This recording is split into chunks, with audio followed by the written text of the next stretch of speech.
As Grenada's Minister of Health, today, Friday 3rd, 2020, I announced that 2 more laboratory-confirmed cases of COVID-19 on mainland Grenada have been diagnosed. This brings our total confirmed cases of COVID-19 to 12. However, there are only 11 cases here on island, since 1 left. That's Health Minister Nicholas Steele as he updated the nation on the latest standing with confirmed cases of COVID-19 on Friday. The first new individual is a 73-year-old male who had arrived in Grenada from the United Kingdom with his wife, who is one of the previously tested positive for the virus.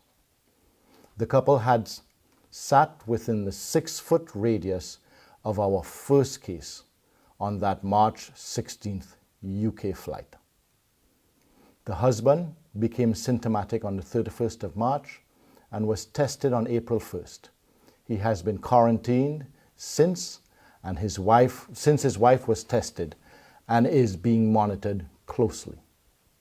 Minister Steele says healthcare officials have been aggressively engaged in contact tracing, especially of individuals who arrived in Grenada during the period March 16th to the 22nd. The second individual is a 70-year-old male taxi driver who had interacted with a previously diagnosed case before that case was tested.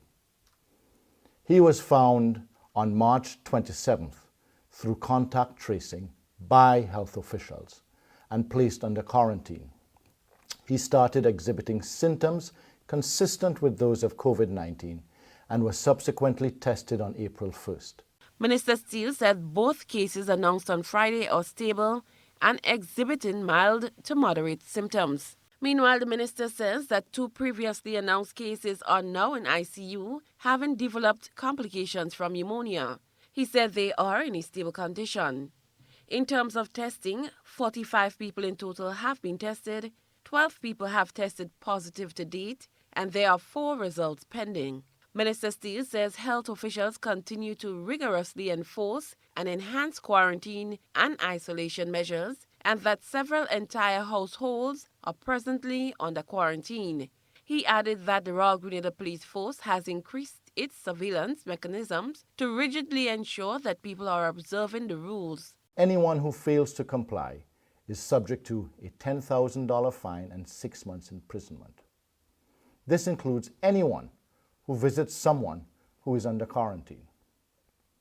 Fellow citizens, public trust is crucial in our efforts to beat this disease. So is public cooperation. I cannot say it enough.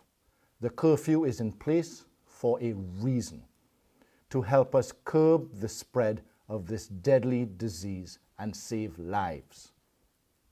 The 12 confirmed cases of COVID-19 to date are 5 males and 7 females. Cherry and Blackman Stephen, GBN News.